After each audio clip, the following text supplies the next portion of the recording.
Quel triste sort m'a donc réservé le destin.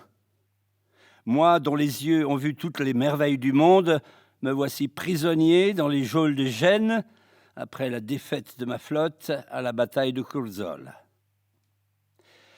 La paix entre les Vénitiens et les Génois ne se fera pas de sitôt. Donc, mes seigneurs, mettez-vous à votre aise, car je vais vous conter mon histoire.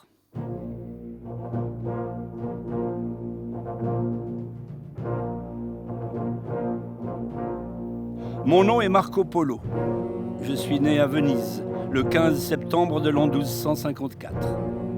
Je n'ai connu mon père Niccolo et mon oncle Matteo qu'à l'âge de 15 ans. Avant que je ne vienne au monde, ils étaient partis pour un long voyage en Asie à la recherche de nouvelles routes marchandes. C'est ainsi qu'ils arrivèrent jusqu'à la cour de Kubilai Khan, l'empereur des Tartares et des Chinois. Lorsque vint le moment de partir, Kubilai Khan leur remit une tablette de commandement, un sauf-conduit leur permettant de traverser les territoires de l'Asie en toute sécurité et de disposer de tout le ravitaillement dont ils avaient besoin. L'empereur les chargea de remettre un message au pape, dans lequel il expliquait sa volonté de tisser des relations amicales avec l'Occident et la chrétienté, en demandant d'envoyer des savants en mesure de démontrer que le christianisme était supérieur aux autres religions. Et il désirait en outre recevoir une ampoule contenant l'huile sainte de la lampe qui brûlait devant le Saint-Sépulcre à Jérusalem.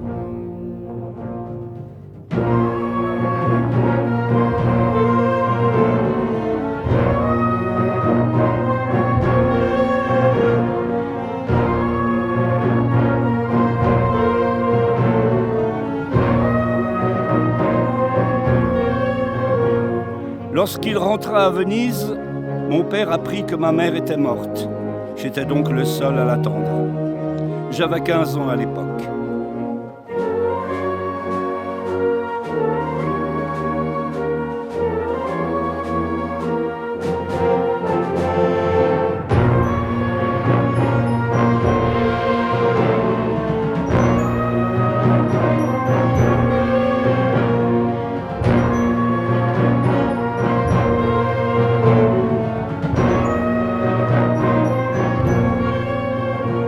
Après la mort du pape Clément, il dut attendre pendant 2 ans l'élection d'un nouveau souverain pontife pour lui remettre la lettre de Kubilai Khan. Puis, il décida de repartir et mon oncle et moi, nous nous joignîmes à lui.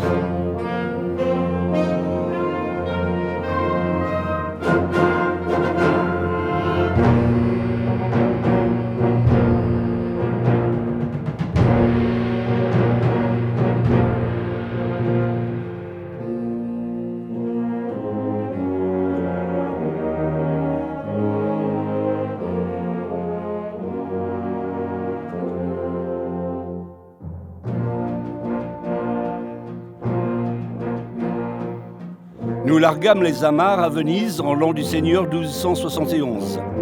Notre robuste galère s'éloigna lentement de la place Saint-Marc à voile déployé, tandis que l'image de Venise qui disparaissait lentement à l'horizon créait en moi une émotion que j'avais du mal à cacher.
Un matin, après 2 mois de navigation dans les eaux calmes de la mer Méditerranée, nous aperçûmes les remparts de Saint-Jean d'Acre, port chrétien et dernière place forte des croisés en Terre Sainte. Nous étions arrivés en Palestine, sur la terre de Jésus. Là, nous devions rencontrer Tebaldo Visconti, le légat du pape, auquel nous devions demander un laissez-passer pour Jérusalem, ainsi que l'autorisation de prélever un peu de l'huile sainte de la lampe qui brûlait devant le Saint-Sépulcre.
Dès qu'on eut mis pied à terre, nous traversâmes les routes de la ville. Moi, j'emboîtais le pas à mon père, en observant avec curiosité les personnes que l'on croisait et en évitant attentivement de les heurter.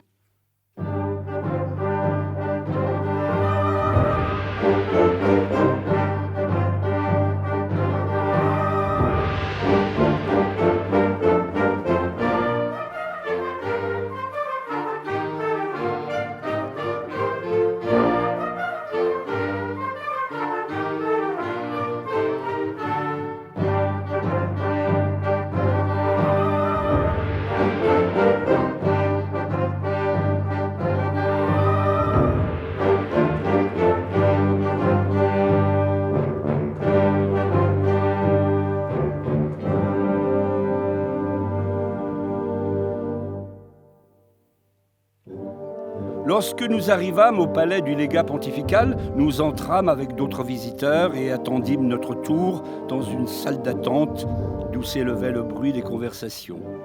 De nombreux soldats croisés, revêtant une cotte de maille sous une tunique marquée d'une croix, allaient et venaient sans arrêt. Nous entrâmes dans une grande salle où Tebaldo Visconti nous attendait, debout, montant une expression à la fois sérieuse et amicale. Il reconnut mon père et mon oncle, et après nous avoir cordialement souhaité la bienvenue, s'enquit du motif de notre visite.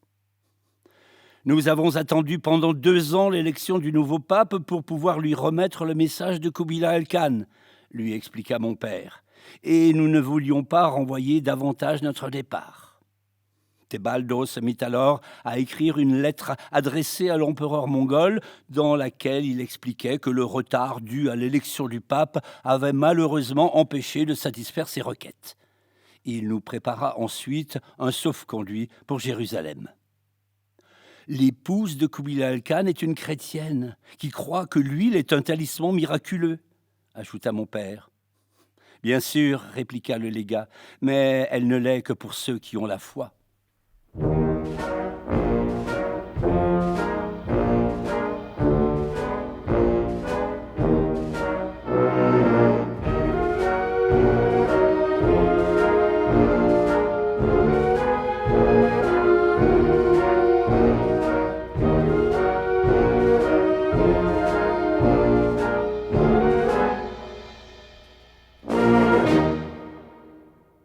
Dotés de robustes chevaux, nous nous mîmes en route en commençant ainsi notre véritable voyage. Nous nous dirigions vers Jérusalem et traversions une zone désertique sous un soleil de plomb lorsque nous aperçûmes au loin une caravane de marchands. « Il vaudrait mieux les rejoindre, dit mon oncle Matteo. Dans ces zones, il est plus prudent de ne pas voyager seul. » Il n'avait pas fini de parler qu'un groupe de pillards à cheval, le visage couvert, surgit du haut d'une dune, fondit sur la caravane sabre au poing, massacrant ces pauvres marchands et les dépouillant de leurs biens.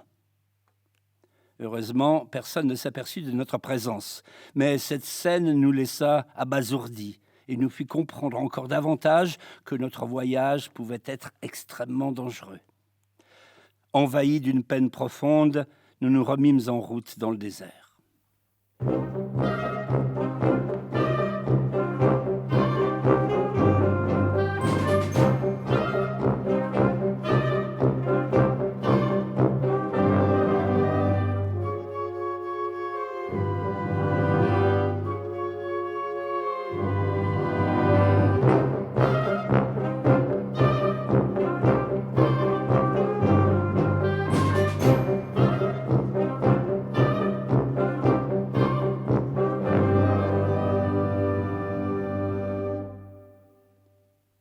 Nous poursuivions notre route des jours durant, tandis que le silence qui nous enveloppait n'était pas trop rassurant. Nous craignions sans cesse de tomber dans un guet-apens. Tout à coup, nous aperçûmes des maisons, et mon oncle m'expliqua que nous étions arrivés à Béthanie, sur la terre de Lazare. J'avais du mal à y croire. Nous étions arrivés en Terre Sainte, et l'on apercevait au loin les murs de Jérusalem.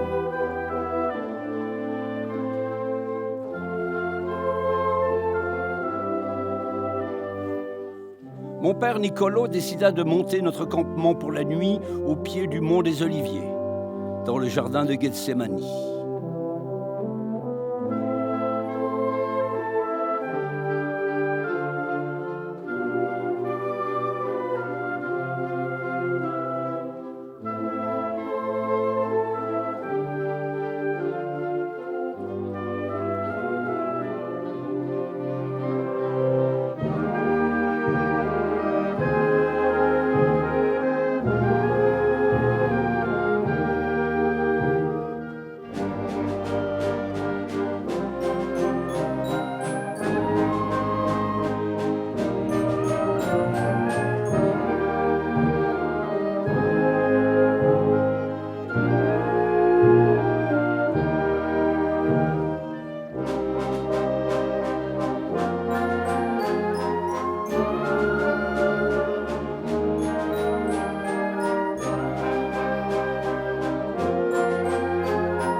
Le jour suivant, nous arrivâmes aux portes de Jérusalem où, à notre étonnement, on nous demanda de l'argent pour pouvoir entrer.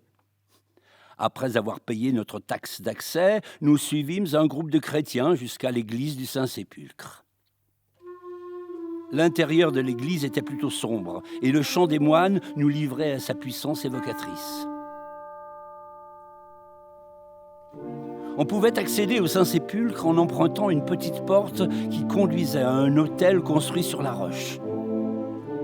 Celui-ci était recouvert d'une plaque en marbre et de nombreux pèlerins s'agenouillaient pour la baiser. Nous étions là, observant ce qui se passait autour de nous, lorsqu'un moine s'approcha et nous demanda d'avancer pour ne pas bloquer le cortège des fidèles.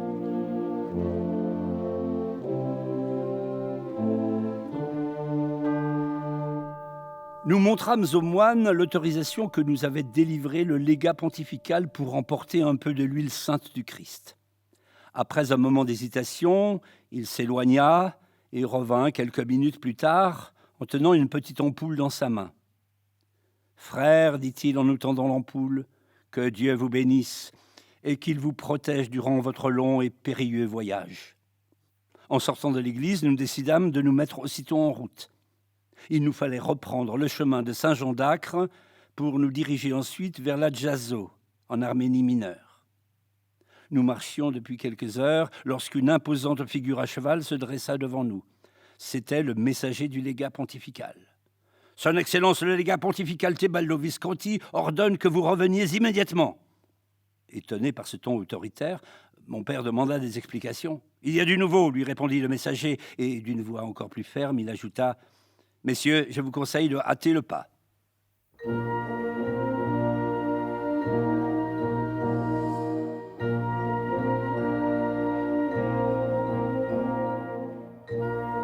Arrivés à destination, on nous escorta aussitôt à l'église où l'on célébrait une cérémonie.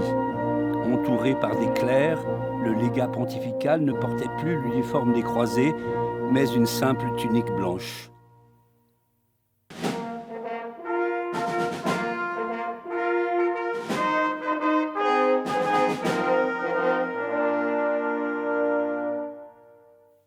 À la fin de la cérémonie, Thébaldo nous accueillit en souriant.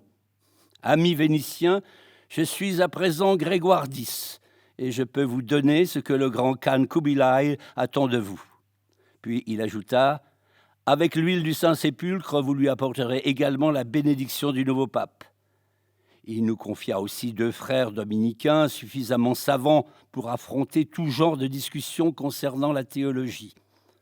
Nous partîmes donc pour la Jazo, le dernier port de la Méditerranée.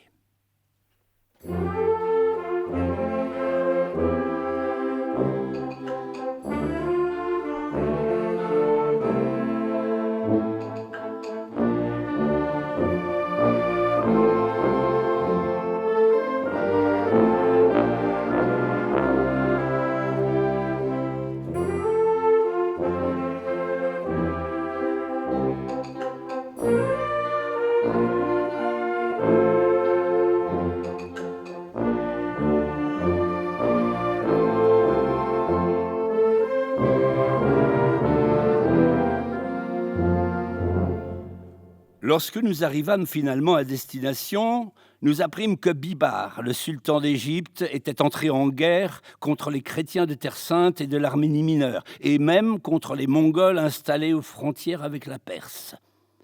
Notre route passait justement à travers ces territoires où tout genre d'embuscade était possible. Craignant pour leur vie, les moines qui nous accompagnaient décidèrent de rebrousser chemin. Un matin, à l'aube, nous aperçûmes au loin un groupe d'hommes à cheval qui se dirigeait vers nous. « Restez calmes sans faire de bêtises. Nous sommes à mon père d'un ton ferme. Ce sont des soldats sarrasins. »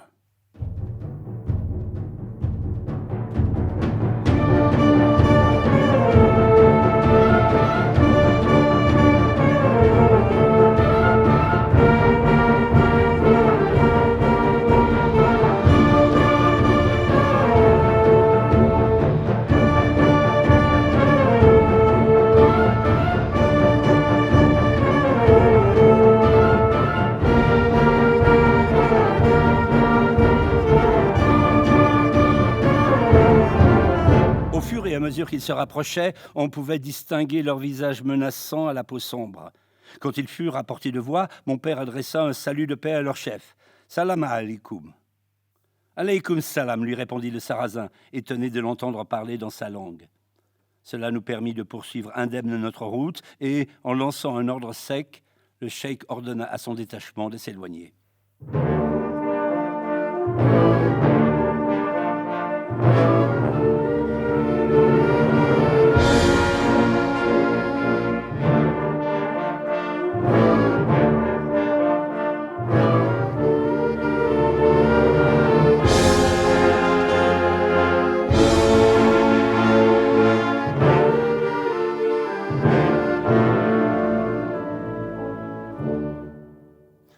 Avant d'entreprendre la traversée du désert de la Grande Arménie, nous décidâmes de monter le campement pour la nuit. Nous étions fatigués après avoir marché durant toute la journée. Le matin suivant, nous reprîmes la route. Le soleil était aveuglant et le vent chaud soulevait en tourbillon le sable brûlant. Nos chevaux étaient épuisés et nous décidâmes de continuer à pied. La vue d'une oasis où un homme accroupi se tenait près d'un puits nous donna du courage. Nous nous approchâmes prudemment, mais dès que nous fûmes à ses côtés, nous aperçûmes un squelette sous son manteau. « C'est le Simoun qui a fait ça !» hurla mon oncle Matteo. « Le vent chaud qui remplit les poumons et fait suffoquer peu à peu. »« Peut-être, dit Niccolò, mais nous ne pouvons pas en être sûrs. Nous ne prendrons pas d'eau dans ce puits parce qu'il pourrait être empoisonné et nous poursuivrons notre route jusqu'à la prochaine oasis en économisant les faibles réserves dont nous disposons. »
Nos réserves d'eau s'épuisèrent rapidement, et l'oasis suivante ne fut qu'un mirage. En grimpant au sommet d'une petite colline, un spectacle terrifiant s'offrit à nos yeux. Il y avait des cadavres à perte de vue. La plupart d'entre eux étaient des guerriers mongols tombés au combat. Nous étions pétrifiés. Mais, mu par une force intérieure, je me précipitai pour fouiller les morts. Je sentais que dans toute cette désolation, il pouvait y avoir notre salut. Et en effet, je ramassai plusieurs gourdes remplies d'eau et nous pûmes ainsi apaiser la soif qui nous brûlait la gorge.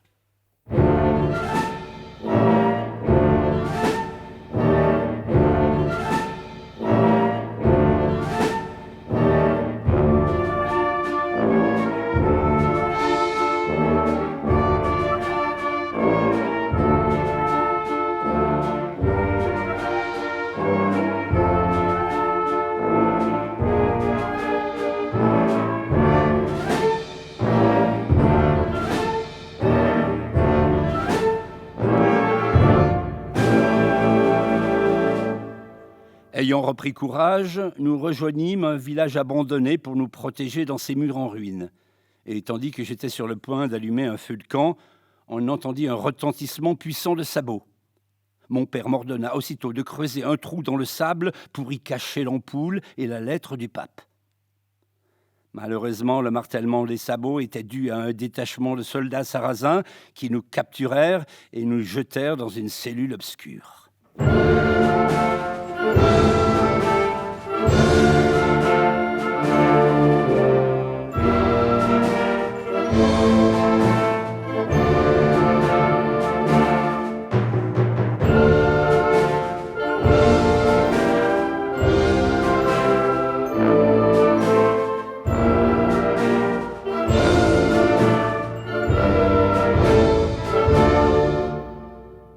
Des cris inhumains provenaient de l'extérieur de la cellule. « Ils sont en train d'exécuter les condamnés », dit mon oncle d'une voix tremblante.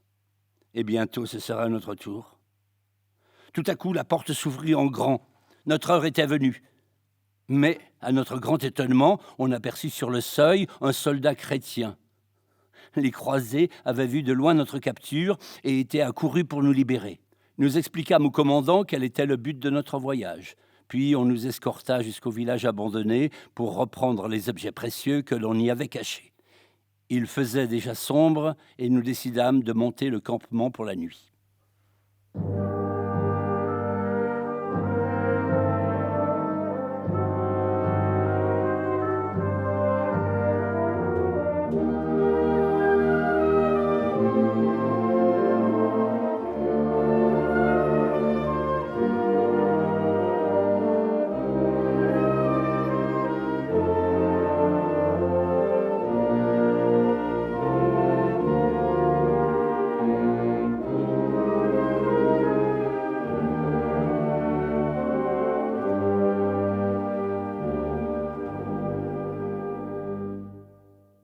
Le matin suivant, nous reprîmes notre route en direction des montagnes de Géorgie. Après quelques heures, on aperçut au loin un village en flammes, ce qui voulait dire que les Sarrasins avaient dû probablement y passer. Poursuivre notre route dans cette direction aurait été courir à notre perte. Donc, après un bref échange d'avis, Niccolò et Matteo décidèrent de virer de cap, vers le sud, en direction du port de Hormuz pour rejoindre l'Inde par la mer et continuer ensuite vers la Chine.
Nous poursuivions notre route à cheval depuis quelques jours lorsque tout à coup nous aperçûmes à l'horizon une ville d'un blanc éclatant qui se détachait sur la mer bleue.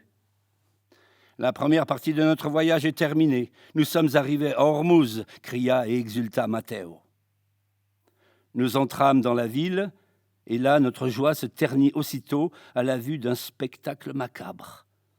Des murs gris, des rues désertes et pleines de boue. Ormuz avait été frappé par la peste noire, et le seul navire que nous avions trouvé dans le port n'était pas fait pour pouvoir nous emmener à destination. Il nous fallait donc continuer notre voyage par la terre ferme et affronter les territoires infestés par les pillards du désert. Pour être plus prudents, nous suivîmes une caravane de marchands, ce qui était la meilleure solution. Une violente tempête de sable freina notre marche lente. Promptement, mon père nous passa une corde en nous conseillant de s'y accrocher fermement. Nous étions depuis peu aux prises avec cette tempête de sable, quand tout à coup, tels des spectres, au milieu de cris terribles, des figures apparaissaient et s'estompaient rapidement. C'étaient les Caronas, les redoutables pillards du désert.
Enveloppés dans l'obscurité du nuage de sable, nous parvînmes à nous séparer de la caravane et, en nous dirigeant vers un terrain rocheux, nous nous éloignâmes de nos assaillants.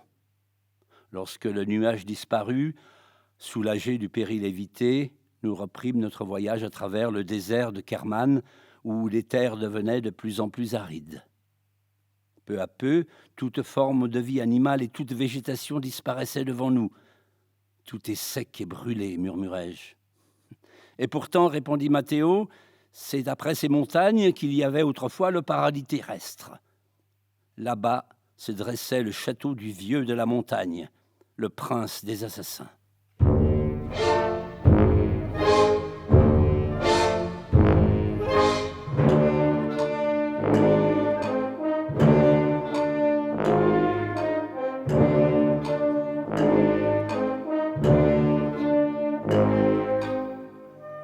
Le vieux était un homme puissant, mais aussi un criminel sans merci. Il possédait un merveilleux jardin où l'on distribuait du vin, du miel et du lait, comme il est décrit dans le Coran, et dans lequel les jeunes gens désignés pouvaient goûter au plaisir de la vie. Lorsqu'il avait besoin d'un assassin, le vieux faisait anesthésier le jeune homme en introduisant du hashish dans sa nourriture, d'où le mot assassin, et le réveillait plus tard dans un endroit bien loin de ce paradis terrestre.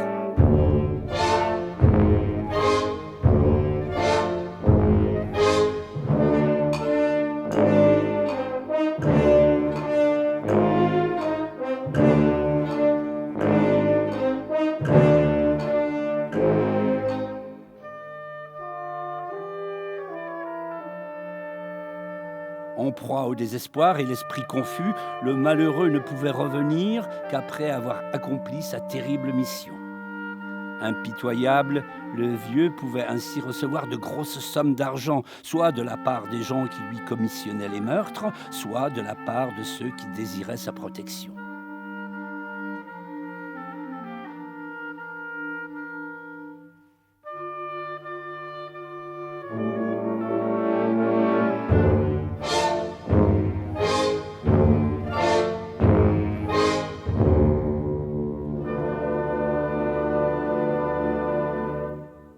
La chance de notre côté, nous continuâmes notre route pendant plusieurs jours sans surprise, jusqu'à ce que nous arrivâmes au Badakhshan. Un pays où les collines sont recouvertes d'herbes et la terre est riche d'eau pure, peuplée par toutes espèces de poissons à la chair tendre. Je ne me souviens pas combien de temps notre séjour a duré, mais je sais que nous avions été hébergés par des paysans qui vivaient dans des grottes creusées dans la roche pour se protéger des incursions tartares. Pendant cette période, mon oncle m'apprit un peu de mongol, de tibétain et de chinois. Puis, le jour de notre départ pour le Tibet arriva. Les bergers disent que les cols des grandes montagnes seront bientôt fermés à cause de la neige, dit mon père. Il nous faut partir maintenant si nous ne voulons pas remettre notre départ au printemps. Nous nous vêtîmes comme le font les bergers tibétains, isolés par de nombreuses couches de laine et de peau de bête. Nous nous bandâmes mains et jambes, sans oublier de bander aussi les sabots des animaux. Notre ascension, qui dura plusieurs jours, parcourait des sentiers bordés de précipices. Puis nous arrivâmes à la frontière du Baloristan, où le paysage devint de plus en plus varié et intéressant.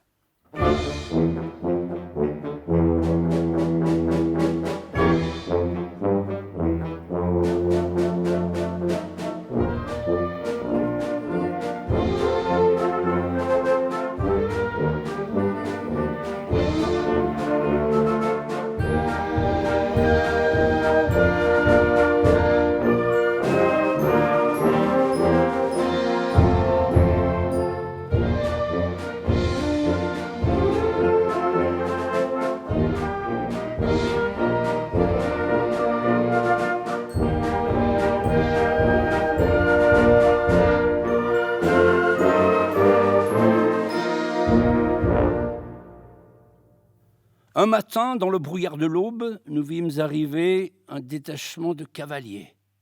Il s'agissait de guerriers mongols qui s'approchaient en voltigeant sur leur monture. Mon père leva les bras en tenant la tablette de commandement en or. Les Mongols descendirent de leurs chevaux et se prosternèrent à ses pieds. Ils nous escortèrent jusqu'à un campement de tentes aux couleurs vives et de forme circulaire. Au milieu du campement, il y avait la tente de Bektor, leur chef, un membre de la famille de Kubilai Khan.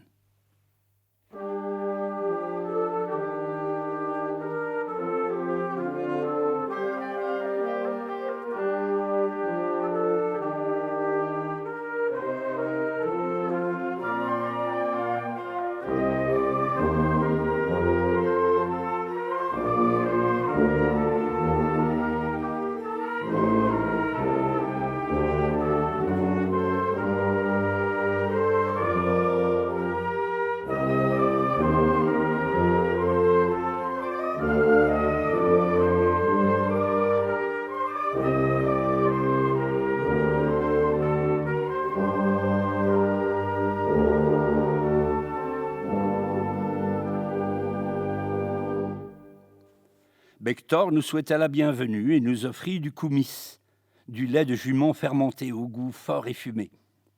Niccolo lui raconta notre voyage et lui expliqua que nous allions vers Chengdu, la résidence d'été du grand Khan Kubilai. Le soir même, nous participâmes à une grande fête, accompagnée par d'abondantes libations et des spectacles de tout genre. Un applaudissement retentissant accueillit soudain la venue d'un jeune prince au physique puissant. « Khazar, mon 6e fils, nous dit le chef mongol, c'est notre champion de lutte. Il s'entraîne pour le défi avec la princesse. » La princesse était la fille de Kaidu, un chef mongol qui était cousin de Kubilai Khan. Cette très belle femme, dotée d'une force peu commune, était la compagne préférée de son père quand il était en guerre. Elle s'appelait Aïdjarouk, ce qui veut dire dans leur langue « clair de lune ». Khazar et elle s'étaient rencontrés et voulaient se marier, mais un serment s'opposait à l'affaire. Quelques années plus tôt, Kaidu avait en effet exigé que sa fille épouse un homme qu'elle n'aimait pas. Aïdjarouk le repoussa, et pour défendre son indépendance, elle avait fait le vœu de n'épouser qu'un homme qui l'aurait battue à la lutte. Depuis ce moment-là, elle avait battu 6 chefs de tribu. Mais maintenant, son cœur avait été ravi par Khazar, et elle désirait l'épouser. Cependant, un véritable Mongol respecte toujours ses serments. Et pour pouvoir l'épouser, il lui faudrait la battre. Le matin suivant, un bruit nous réveilla à l'improviste. « La princesse Aïdjarouk et son père sont sur le point d'arriver, dit Matteo. Le campement est en effervescence. Curieux de la voir, nous nous préparâmes rapidement. Au milieu de 2 rangées de cavaliers, on distinguait une jolie femme à l'allure puissante. À ses côtés se trouvait son père Kaïdou, le plus grand roi mongol après Kubilai Khan. Quand ils s'arrêtèrent, on entendit le roulement du tambour. Aïdjarouk descendit de cheval et alla vers son prétendant Khazar. Leurs regards se croisèrent pendant quelques instants, puis le tambour s'arrêta et Bektor lança le signal de la lutte. Le combat fut à la fois beau et étrange. Ils se déplaçaient en rond, en se mesurant l'un l'autre. Ils sautaient en lançant leurs bras vers le ciel comme dans une danse. Kaïdou aimait beaucoup Khazar et il espérait au fond de lui que sa fille perdît le combat. Mais les choses se passèrent autrement. À nouveau, la princesse fut la meilleure et après avoir soumis au sol définitivement son prétendant, elle fixa son père, résigné, tandis que Khazar se relevait avec difficulté et s'en allait, humilié.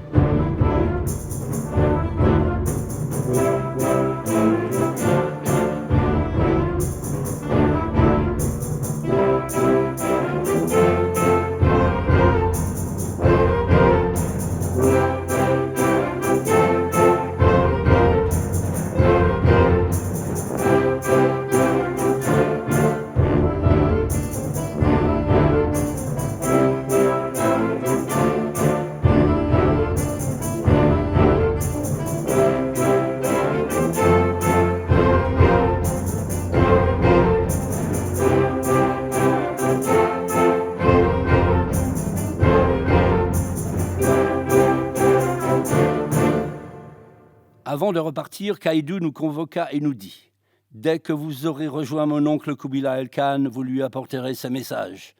Les Mongols ont conquis le monde à cheval et c'est à cheval qu'ils doivent gouverner.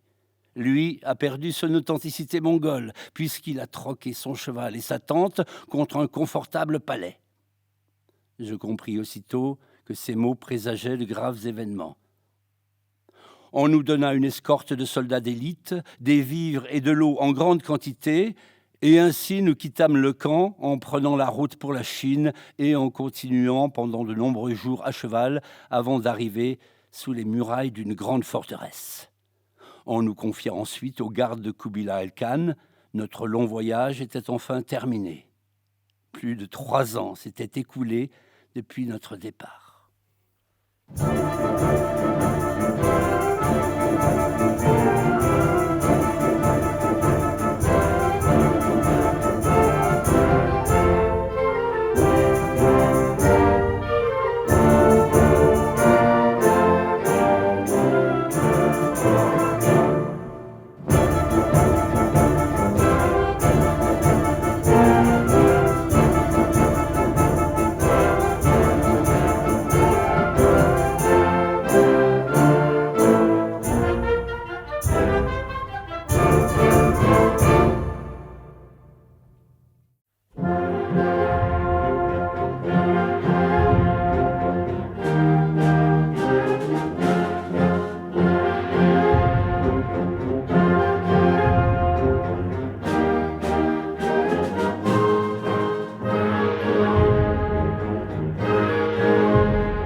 C'était incroyable.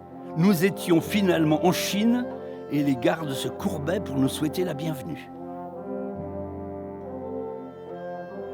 Le jour suivant, on nous accompagna à Chengdu, la résidence d'été de l'empereur.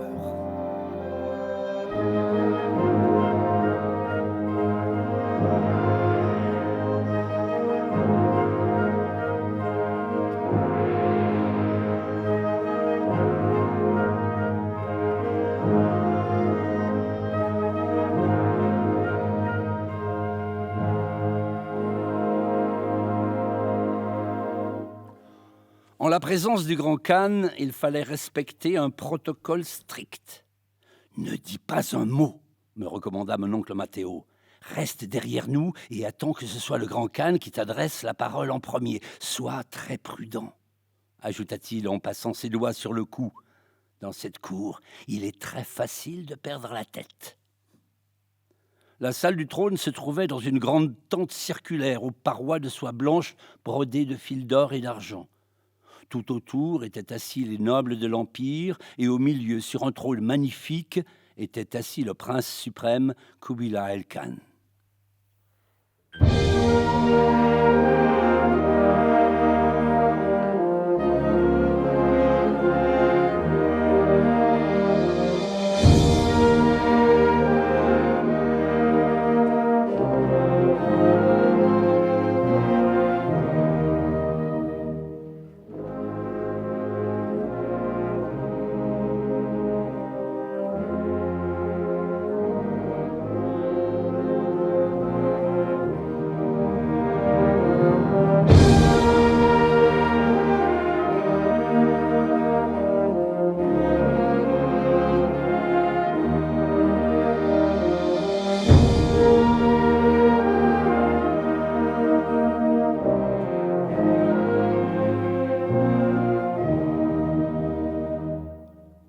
Le grand Khan nous souhaita la bienvenue. Il demanda à mon père comment le voyage s'était passé et pour quelles raisons nous avions mis si longtemps pour revenir. Après avoir répondu à ces questions, mon père lui traduisit la lettre du pape Grégoire et les mots amicaux qu'elle contenait. « Comment votre pape peut-il user de mots amicaux, dit le grand Khan, s'il n'a pas été capable de m'envoyer les 6 sages que j'avais demandés ? Grand Seigneur, lui dis-je, en essayant de changer de sujet, nous avons apporté avec nous le don précieux que vous désiriez. Sa sainteté vous envoie cette ampoule d'huile qui provient du sépulcre du Christ à Jérusalem. » Mon père et mon oncle se retournèrent brusquement en me foudroyant des yeux. Le grand Khan demeura quelques instants en silence, puis une expression amusée se dessina sur son visage, et il m'ordonna d'apporter l'huile à l'impératrice chrétienne.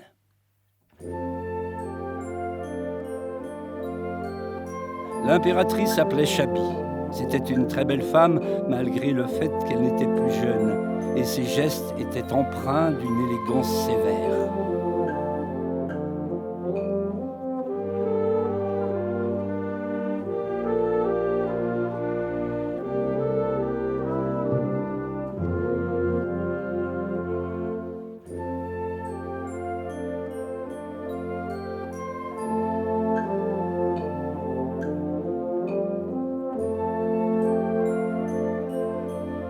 Elle prit l'ampoule et demanda d'une voix légère « Cela peut-il vraiment guérir ?»« Bien sûr, Votre Majesté, mais seulement si l'on a la foi, » lui dis-je en répétant les mots du pape Grégoire X. « Moi, j'ai la foi, » murmura-t-elle avec un élan contenu.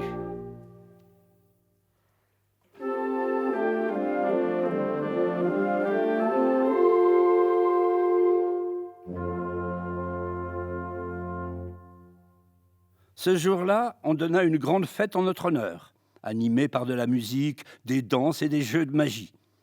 Au cours de cette occasion, je fis la connaissance de Jinjim, l'héritier du trône, le fils aîné de Kubilai Khan.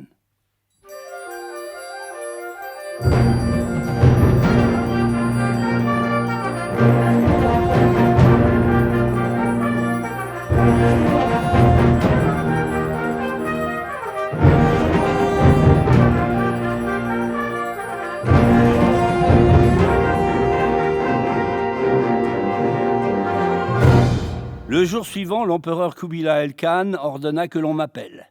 Je me rendis dans sa tente et m'agenouillai devant lui, comme le dictait l'étiquette. « Marco, tu m'as tout l'air d'être un garçon éveillé, me dit-il. Parle-moi de votre voyage. » Je lui livrai une description détaillée et lui expliquai que j'écrivais sur un livre tout ce que je voyais, pour pouvoir le relire plus tard. Puis je terminai en lui apportant les salutations de Kaïdou. « Mon neveu t'a-t-il dit autre chose ?» demanda-t-il avec un calme apparent. « Il m'a dit que d'après lui, un Mongol véritable devrait toujours être près de son cheval. »« Kaïdou est un véritable Mongol, » ajouta Kubilai Khan. « Mais il n'a pas suffisamment d'expérience pour savoir qu'à cheval, on peut certes conquérir le monde, mais que l'on ne peut pas le gouverner. » Avant de me remercier, Kubilai déclara que mon esprit d'observation pourrait lui être grandement utile et qu'il avait déjà pensé de me confier une charge.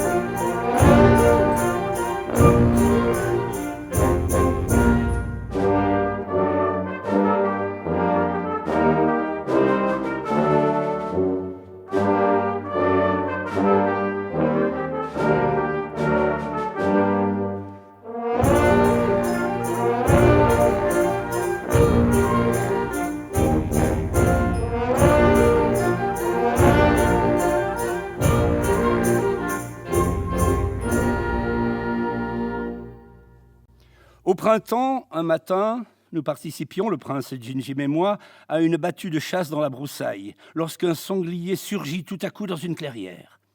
À un signal du prince, qui avait déjà encoché sa flèche, les traqueurs s'éloignèrent un peu les uns des autres.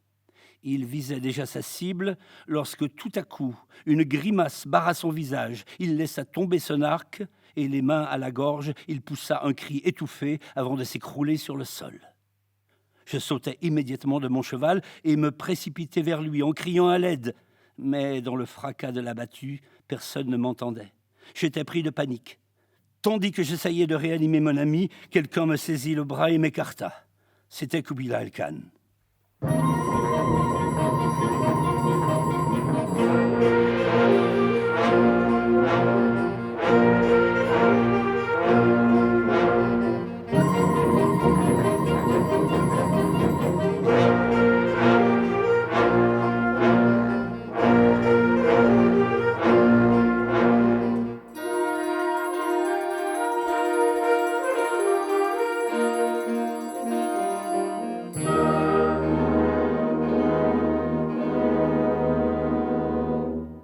Le jour suivant, Kubilai m'expliqua que Jinjim avait le cœur malade et que Chabi avait demandé l'huile sainte pour le soigner. Il m'exhorta à n'en parler à personne. Un jour, quand il sera au pouvoir, dit-il, cette faiblesse pourrait lui coûter cher. Il s'approcha donc de moi, posa sa main sur mon épaule, me remercia d'avoir secouru Jinjim et me nomma conseiller. Un instant plus tard, on entendit éclater un coup de tonnerre. « La saison de la chasse est terminée, » dit Kubilai en regardant le ciel d'un air inquiet. « Nous rentrons à Pékin. » Durant les jours suivants, on s'affaira à démonter la cité des tentes. Au milieu d'une forêt de pieux, de cannes, de tiges en or, on pliait les étendards, les draperies, les courtines, les drapeaux, les tapis et les panneaux peints. La disparition rapide d'une cité tout entière se déroulait de façon très organisée.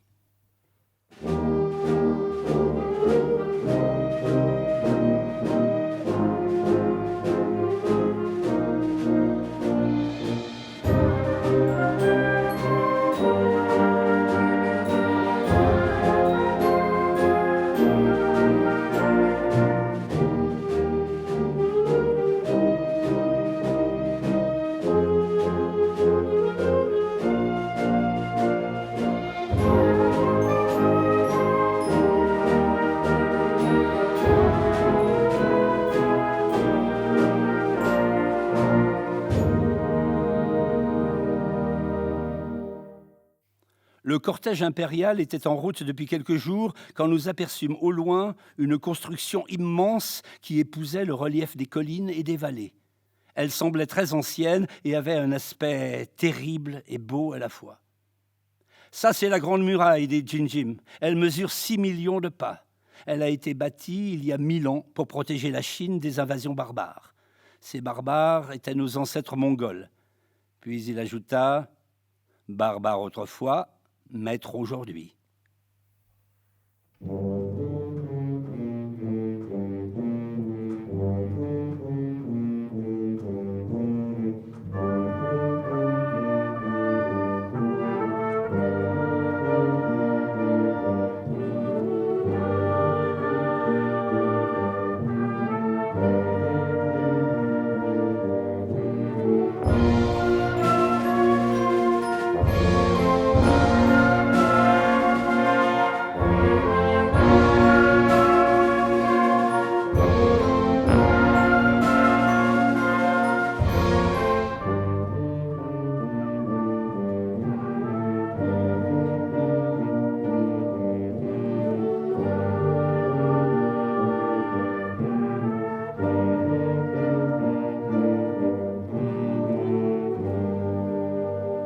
Le jour suivant, je montais sur la muraille avec Jinjim, qui me chuchotait ces mots.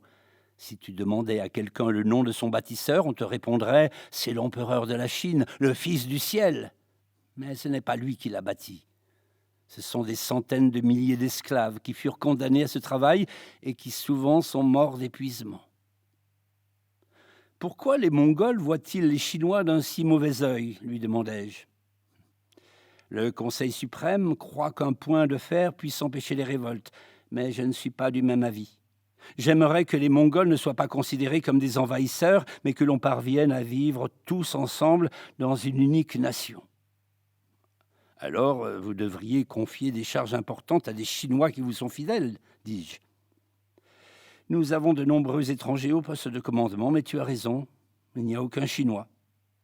Demain, à Pékin, tu feras la connaissance de Ahmad, le plus redoutable de tous. C'est un Turc qui contrôle l'administration de l'Empire. Il exécute scrupuleusement tous les ordres du Grand Khan et nous avons pleine confiance en lui.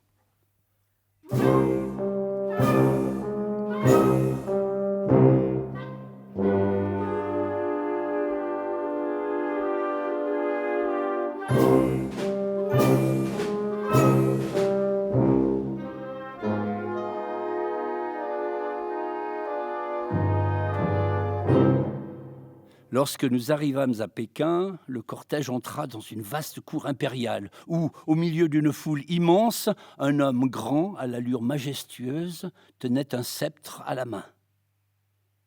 Celui-ci s'agenouilla et, au milieu des roulements de tambour et du son des trompettes, le tendit à Kubilai Khan, lui remettant ainsi le pouvoir qu'on lui avait conféré durant l'absence de l'empereur. Cet homme était Ahmad.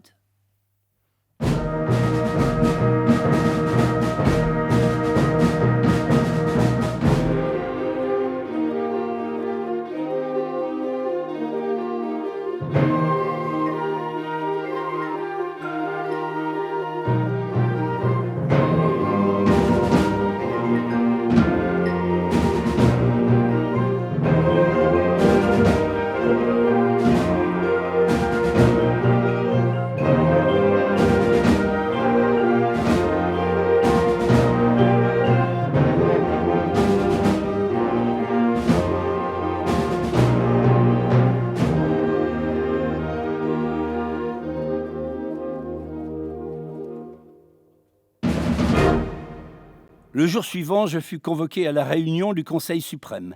Il y avait parmi les présents le célèbre général Bayan, dont la présence inquiétante troublait un peu la réunion.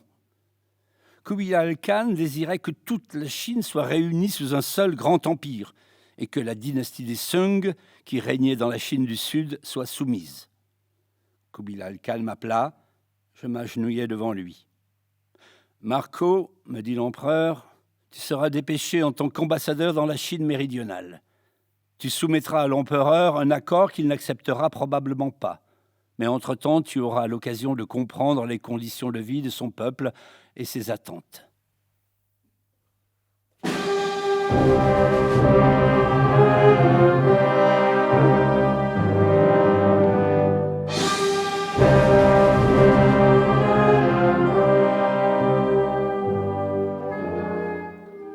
J'étais accompagné dans ce voyage par un Chinois, tout maigre, grand et d'âge mûr, qui essayait patiemment de m'enseigner quelques mots de sa langue si difficile. Nous étions escortés par 4 gardes mongols qui se tenaient silencieux et impassibles comme des statues de marbre. Nous naviguions depuis 2 jours sur le fleuve jaune qui devenait de plus en plus insidieux. Notre bateau avançait dans des gorges montagneuses lorsque, à l'improviste, au bout de l'une d'elles, nous aperçûmes plusieurs guerriers Sung qui nous menaçaient de leurs arcs. Les lettres du grand Khan, qui certifiaient mon statut d'ambassadeur impérial, ne servirent à rien. On nous ligota et banda les yeux, puis on nous conduisit au fort. Lorsque nous arrivâmes, je fus enchaîné et enfermé dans un souterrain.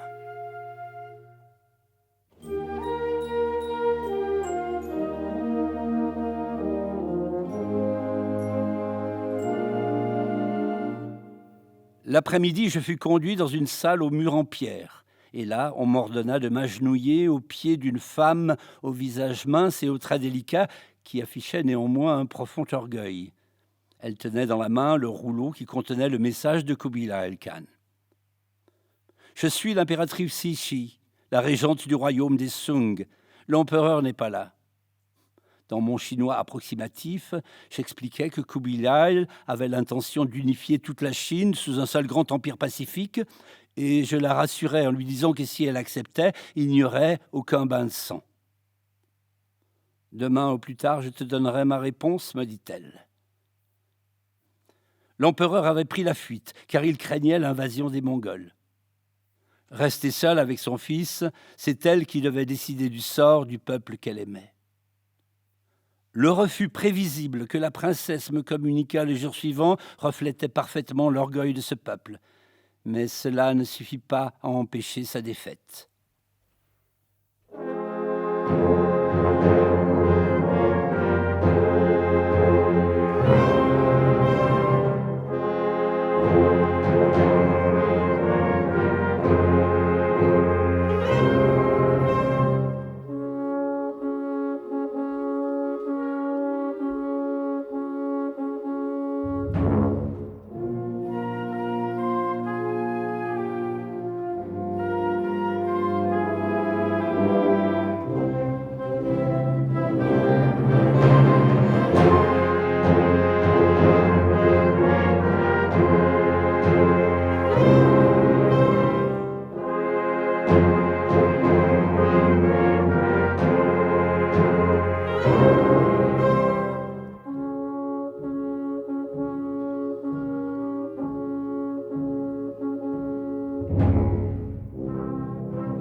La Chine du Sud fut conquise rapidement et dans la grande cour impériale à Pékin, on organisa une grande fête. Assis sur son trône, Kubilai Khan était entouré des membres de sa famille et des grands dignitaires de la cour. Les tambours annoncèrent l'arrivée du général Bayan, précédé par les drapeaux de l'armée battue qui étaient jetés au sol aux pieds de l'empereur. Lorsque Bayan s'agenouilla devant le grand Khan, il proclama « Votre Majesté l'Empereur, le Sud est sous la domination de votre poing. » Aussitôt après, escorté par un groupe de guerriers mongols, on vit apparaître l'impératrice Cixi, son jeune fils à ses côtés. Kubilai Khan se leva et l'invita à s'asseoir à sa gauche au milieu des princesses impériales. Elle obéit, accompagnée par de grands applaudissements. Il y eut ensuite des jeux, des danses, des représentations de gymnastique, des combats de champions de lutte, et finalement, un grand dragon rouge et vert se leva, étincelant de cascades de feux d'artifice.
l'impératrice Chabi m'avait confié que Kubilai Khan était obsédé par les conquêtes et que sa convoitise était à présent tournée vers le Japon.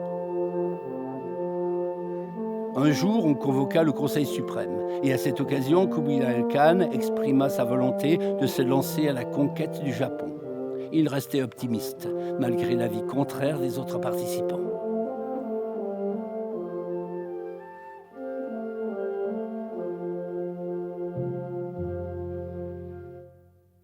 Quelques jours plus tard, je reçus la mission de me rendre dans la Chine du Sud qui venait juste d'être conquise.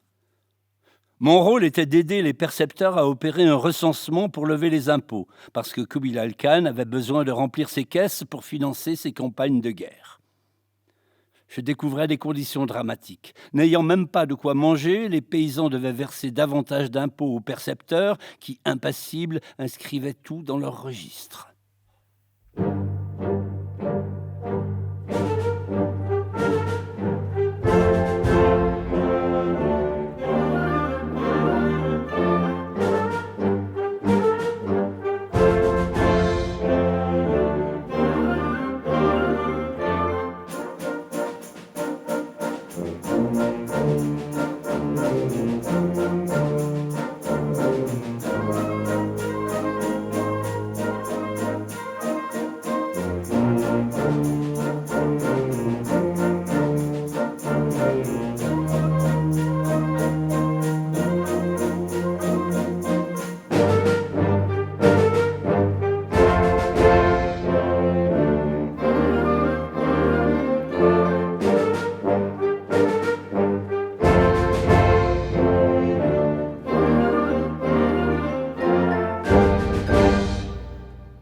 Inquiet de la situation, je décidai de rendre visite à une famille de paysans. « Tu es ici chez toi, tu es notre hôte », me lança le paysan sans la moindre hésitation. « Je voulais te parler de l'impôt, lui dis-je. Je voulais trouver un moyen pour prélever la juste mesure. »« Ici, il n'y a jamais eu de justice, » me répondit-il. « Il y en aura une. Nous ferons le recensement des terres et des animaux et petit à petit, nous réussirons à demander un impôt plus juste. » « Il y a déjà des registres, » répondit le paysan tristement. « Ils sont dans les archives de la bibliothèque. »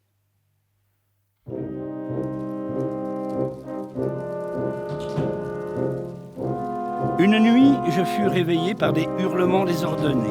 Je me ruai dehors et fus frappé par un spectacle infernal. Des langues de feu s'élevaient de toutes parts et l'air était chargé d'une forte odeur âcre. Je me précipitai dans les grands escaliers qui menaient vers le fleuve et je vis des gens terrorisés qui essayaient de se sauver sur des jonques amarrées au rivage. Un garde m'expliqua qu'il y avait eu une incursion punitive. Des paysans avaient caché du riz et du blé qu'ils auraient dû livrer comme tribut. Et maintenant, cette ruse se soldait par la dévastation de leur village.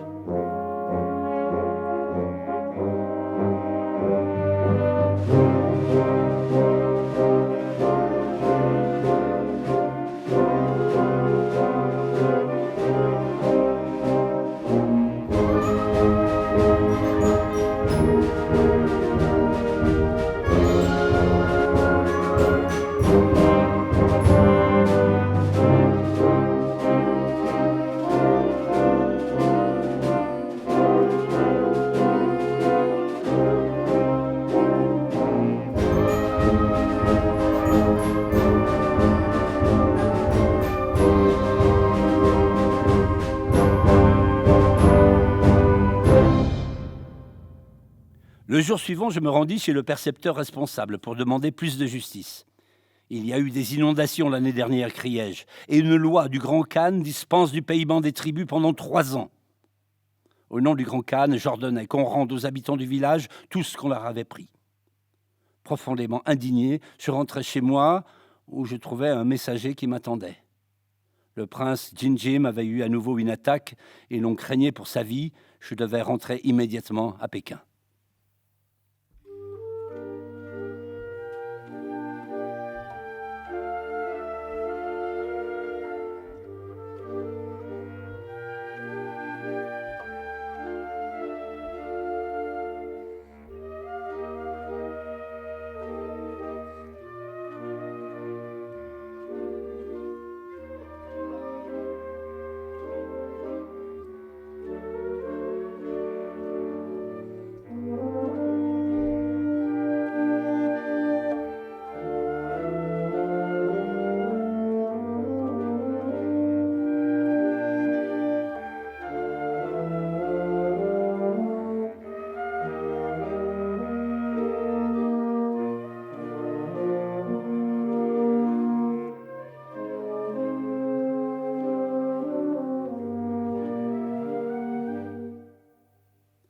Dès que je fus arrivé, j'accourus auprès de l'impératrice Chabi. « Ça s'est passé il y a 8 jours, dit-elle. Une très forte attaque. Nous avons eu très peur. » La santé de Jinjim empirait rapidement. Malgré les médicaments qu'on lui donnait, son cœur ne réagissait plus.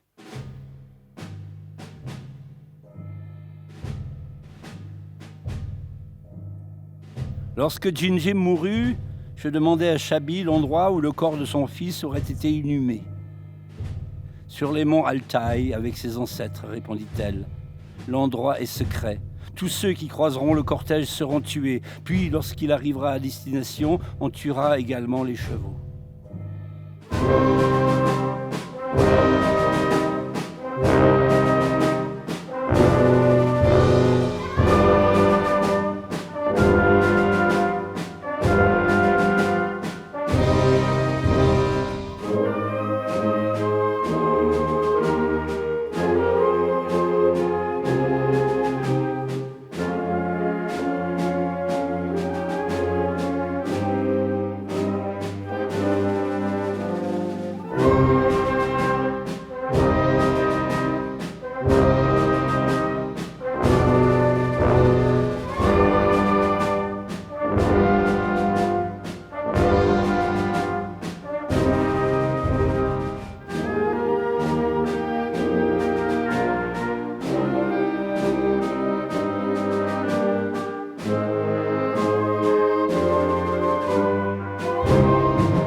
Après les funérailles, j'allais voir Ahmad pour lui expliquer quelle était la situation des tribus dans les territoires de la Chine du Sud. Mais il ne me laissait pas parler. « Des choses bien plus graves ont eu lieu, me dit-il. Ce matin, des généraux sont rentrés du front japonais et ont raconté que la plupart de nos troupes ont été anéanties et qu'ils ont dû abandonner 30 000 soldats sur une île déserte. Nous passâmes dans la grande salle où les généraux, agenouillés devant Kubilai Khan, parlaient d'un terrible ouragan et d'une mer peuplée de démons qui saisissaient les navires et les entraînaient vers les profondeurs.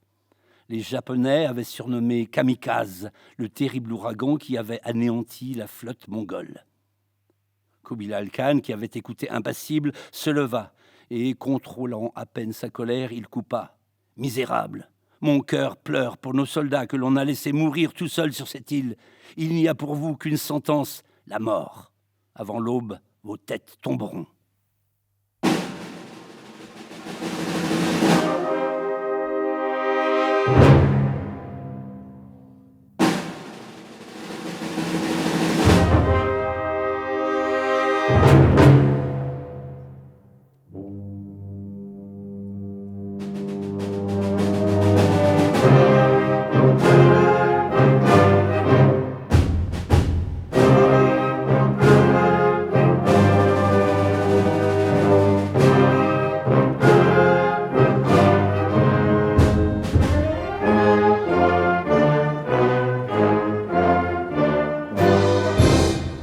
J'informai l'impératrice Chabi de la nouvelle mission que m'avait confiée Kubilai Khan. Je devais rencontrer Kaidu et le prince Nayan qui s'étaient alliés pour lui faire la guerre. Je devais jouer le rôle de médiateur et chercher à obtenir une solution pacifique. Elle demeura un instant en silence, puis reprit « Je suis désolé pour cette nouvelle guerre, mais Kubilai en a décidé ainsi. Son orgueil a été blessé. Nayan est chrétien, comme tu l'es aussi, vous pourrez peut-être vous entendre. » Mais je savais déjà que cela serait inutile.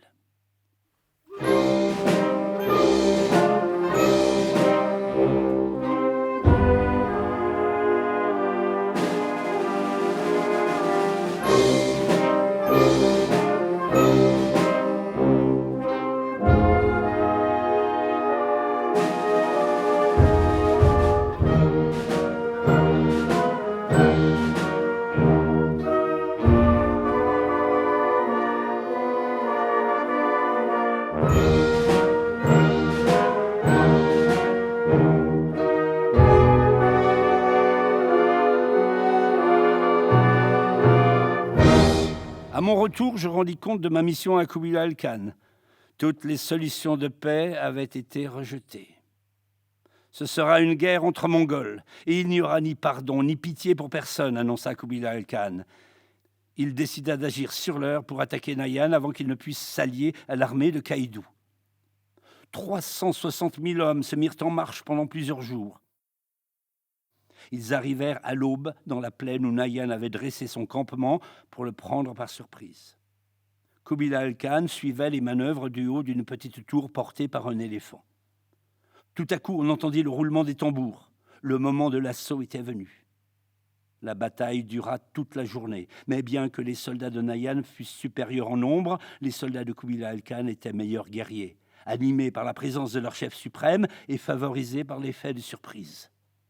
Des milliers de soldats moururent, Mongols dans un camp et Mongols dans l'autre. Nayan fut capturé et condamné à mort. Kubilai Khan ordonna que son sang ne soit pas versé sur la terre et qu'il ne soit exposé ni au soleil ni à l'air. Il fut donc enveloppé dans un tapis et piétiné par les chevaux des vainqueurs.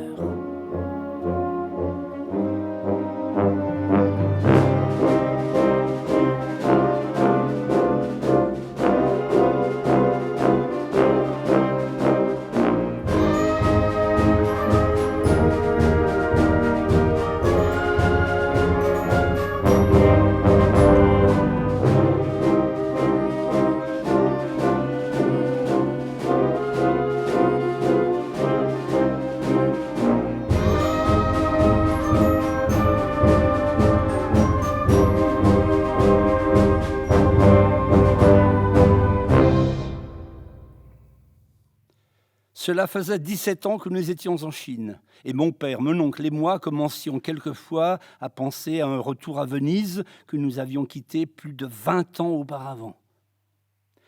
L'occasion de partir se présenta lors des noces de la princesse Kokachin, nièce de Kubilai Khan. Elle avait été promise à un prince persan pour des raisons d'État. Durant cette période, à cause des différentes révoltes, il était dangereux de tenter d'emprunter une route terrestre. On nous chargea donc, nous qui étions des navigateurs vénitiens expérimentés, de l'accompagner par la mer. À l'issue de ce long et périlleux voyage de 2 ans, nous aurions continué notre route vers Venise. Un matin, je me rendis dans les écuries impériales pour rencontrer Kubilai Khan. « Je suis affligé, Marco, dit-il, tandis qu'il serrait avec difficulté les sangles de sa selle. Si j'avais imaginé combien ton départ me rendrait triste, je ne l'aurais jamais accepté. Tu es pour moi un fils. Promets-moi de revenir.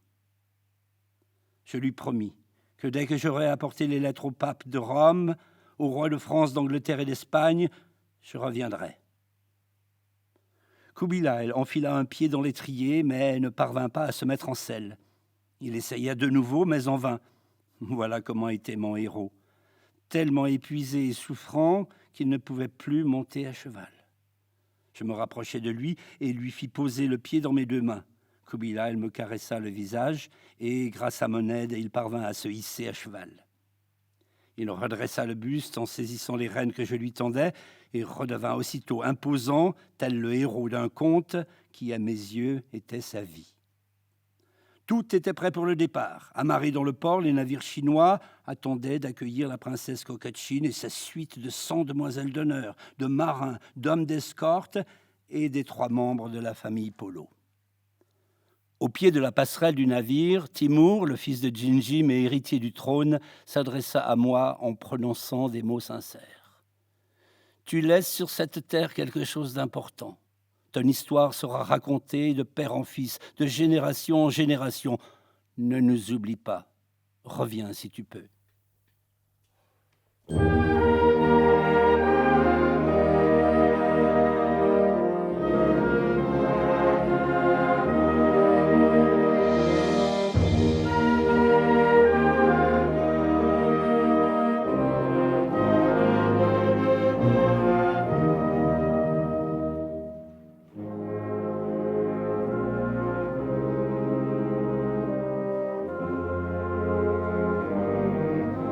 Le long voyage du retour avait commencé. Et, immobile sur le pont, accablé par une mélancolie profonde, j'observais la côte chinoise qui s'éloignait lentement à l'horizon.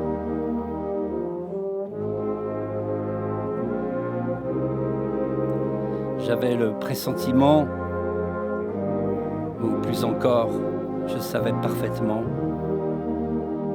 que je ne reviendrais plus en ces lieux.